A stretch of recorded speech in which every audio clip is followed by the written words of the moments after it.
Hey guys, welcome back to the channel education and Sarkari documents. Education and Sarkari documents पर आप लोगों का एक बार फिर से स्वागत है, जहां पर हम बात करते हैं एजुकेशन में आपके स्कूल कॉलेज एडमिशन से लेकर जॉब तक की अपडेट्स के बारे में, साथ ही सरकारी डॉक्यूमेंट्स के साथ साथ सरकारी स्कीम्स और सरकारी बिजनेस आइडियाज़ के बारे में। तो इसी तरीके से आधार सेंटर जो कि ऑपरेटर या सुपरवाइजर का एग्ज़ाम होता है, उसी एग्ज़ाम से रिलेटेड क्वेश्चंस आज की इस वीडियो में हम करने वाले हैं।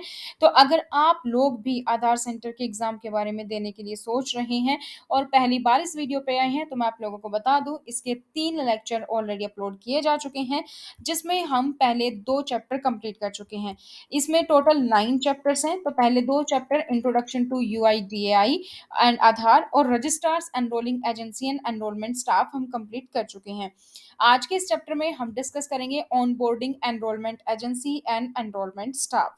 शुरू करने से पहले अगर आप लोग इस चैनल पर नए हैं तो चैनल को सब्सक्राइब करें, साथ ही बेल आइकन को प्रेस कर लीजिए ताकि जैसे ही वीडियो अपलोड होती है उसकी नोटिफिकेशन आप लोगों को आपके मोबाइल पर मिल जाए।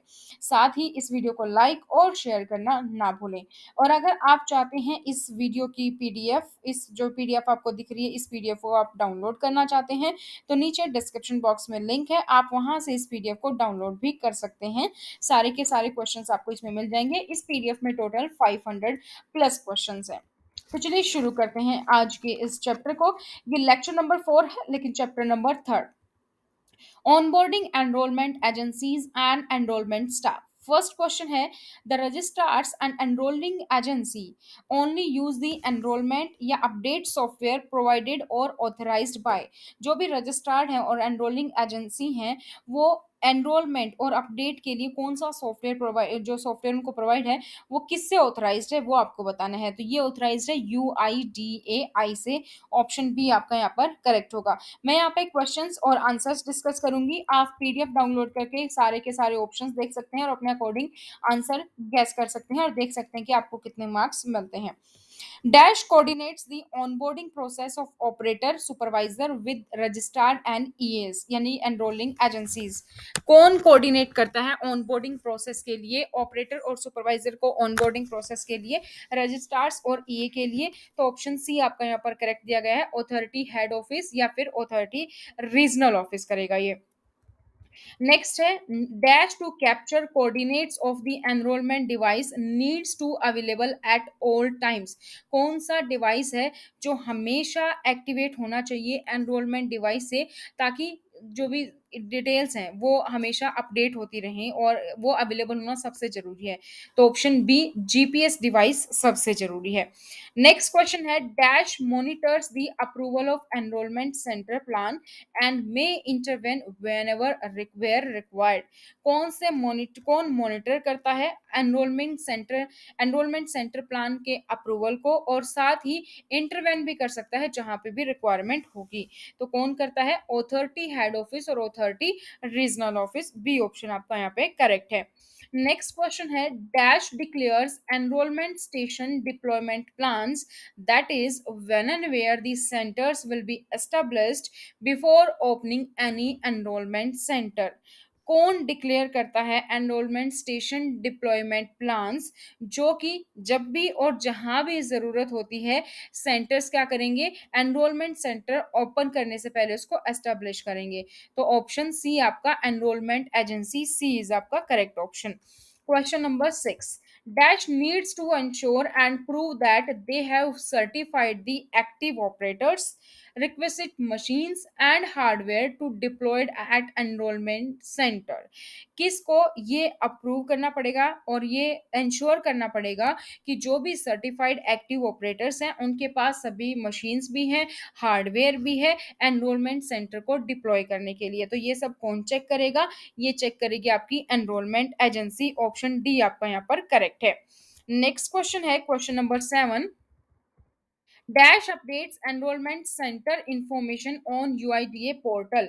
अब एनरोलमेंट सेंटर इंफॉर्मेशन जो यूआईडीए पे पोर्टल पर अपडेट होती है वो कौन करता है?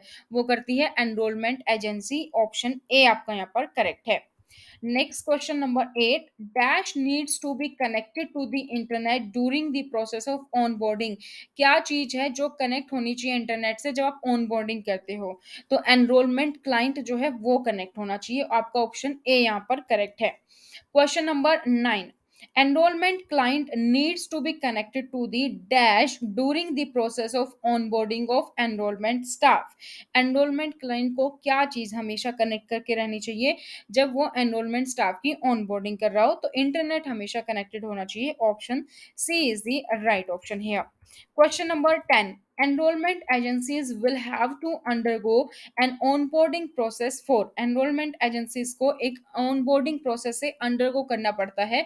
कौन से किसके लिए? तो self enrolment station and enrolment staff. B option आपका यहाँ पे करेक्ट है।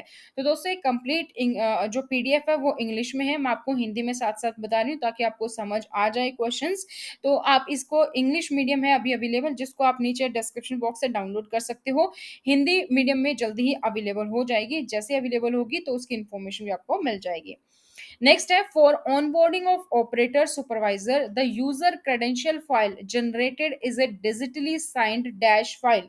जब ऑपरेटर सुपरवाइजर की ऑनबोर्डिंग होती है, जो यूजर क्रेडेंशियल फाइल होती है वो किस में होती है? वो एक्सएमएल फाइल होती है। तो डी ऑप्शन आपका होगा dot XML. Question number 12. If verification of user's biometric detail is successfully completed with his or her Aadhaar detail and stored in local database, he is dash user. अगर किसी verification है, किसी की user की biometric details है वो verify हो गई है, सक्सेसफुली कंप्लीट हो गई है उसकी आधार डिटेल और लोकल डाटाबेस में भी सेव हो गई है, तो वो क्या है? वो क्या है? ऑनबोर्डेड हो गया है और वो एनरोल्ड भी हो गया है। ठीक है, तो आपका question option number C both A and B is correct. Question number 13. When the quality of biometrics is above threshold, dash will be shown to user confirming his or her approval. तो जब quality है जो biometric की वो above threshold हो जाएगी तो क्या दिखाई देगा? पास इंडिकेटर, मतलब अप्रूव हो गया है तो पास इंडिकेटर दिखाई देगा। Next question number 14. After biometrics of operator supervisor are captured on enrollment client, authentication required is sent to dash server. Biometric जो ऑपरेटर सुपरवाइजर है, जो बायोमेट्रिक कैप्चर किया एनरोलमेंट का, उसके बाद जो ऑथेंटिकेशन रिक्वेस्ट है, ऑथेंटिकेशन रिक्वेस्ट वो कौन से सर्वर पे जाएगी? वो जाएगी ऑथोरिटी के सर्वर पर, वो ऑथराइज करेंगे। Question number 15. Dash is not required while onboarding या disassociation of the operator supervisor. क्या जरूरत नहीं होती जब जो ऑपरेटर है वो अनबोर्ड होता है या डिसएसोसिएशन होता है, मतलब हटता है एक तरीके से, अपना जो भी उसने ओपन किया था आधार सेंटर, एनरोलमेंट सेंटर, वहां से वो हटता है, तो क्या जरूरत नहीं होता है? बायोमेट्रिक्स कंफर्मेशन जरूरत नहीं होगी। Question number 16. Only after successful verification of biometrics of operator supervisor with CIDR, the user dash is allowed to process. Successful verification जब biometrics का हो जाएगा, operator supervisor with CIDR, the user dash is allowed to process. तो क्या allow होगा उसको process? Dissociation. जब successfully verification हो जाए बायोमेट्रिक्स का सीआईडीआर के साथ तो डिसएसोसिएशन सक्सेसफुल हो जाएगा। तो next question number 17. Authority headquarter or authority regional offices coordinate with dash the onboarding process of enrollment staff. जो authority headquarter है या authority regional offices है वो coordinate किसके साथ करती है enrollment staff के onboarding process के लिए?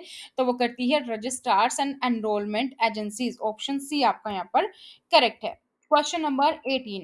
During local biometric verification, the biometrics provided by dash are verified from the biometrics stored in enrolment client. जो लोकल बायोमेट्रिक वेरिफिकेशन होता है और उसमें जो बायोमेट्रिक्स प्रोवाइड की जाती है किसके द्वारा? बाय दी डैश, वो आपको फिल करना है, वेरीफाई होती हैं बायोमेट्रिक्स जो कि एनरोलमेंट क्लाइंट पर स्टोर होती हैं उससे। तो option B operator supervisor is the right option. Question number 19. If the verification of users biometric detail is not successfully completed and not stored in local database, it will appear in as dash in status. अगर किसी की verifications हैं जो user biometric की वो successfully complete नहीं हुई है लोकल डाटाबेस में, तो क्या दिखाएंगी? नोट एनरोल्ड दिखाएंगी. Next question, question number 20. Enrollment agency will update enrollment center information on dash portal. The latest URL needs to be confirmed by the dash. आपको दोनों ही यहाँ पे फिल करना है कि जो एनरोलमेंट एजेंसी है वो अपडेट करती है एनरोलमेंट सेंटर इंफॉर्मेशन को, कौन से पोर्टल पर करती है वो, और जो लेटेस्ट यूआरएल है जिसको कि कंफर्म किया जाना है वो किसके द्वारा कंफर्म्ड होता है, तो वो करती है QAMIS पोर्टल पर और नोडल ऑफिसर उसको कंफर्म करता है. Question number 21. For dash and dash onboarding and local biometrics verification is mandatory for login onto the enrollment client. Dash और dash onboarding करने के लिए local biometrics की verification के लिए mandatory है enrollment client में login करने के लिए. तो ऑप्शन कौन सा करेक्ट है आपका? ऑपरेटर और सुपरवाइजर के जो है उसके लिए दो onboarding के लिए जरूरी है. Question number 22. ड्यूरिंग ऑथेंटिकेशन के दौरान biometrics of the operator supervisor are compares against the biometric provided by them during the time of their own. जो ऑपरेटर और सुपरवाइजर जो आपने सर्टिफिकेट लिया उस टाइम पे जो आपकी बायोमेट्रिक आपने प्रोवाइड की थी वो कंपेयर की जाती हैं किसमें? आपके एनरोलमेंट के लिए. बी ऑप्शन आपका करेक्ट है, जो आपने एनरोलमेंट पे दी थी तब. Question number 23rd. The enrollment clients check the operator supervisor are not dash or dash and restrict them from onboarding.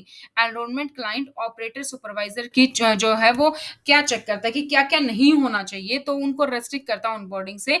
तो बोथ ए एंड बी, यानी कि ना तो वो सस्पेंडेड और ब्लैकलिस्ट होने चाहिए और ना वो एसोसिएटेड और ऑनबोर्ड होने चाहिए, तो ये चेक करता है.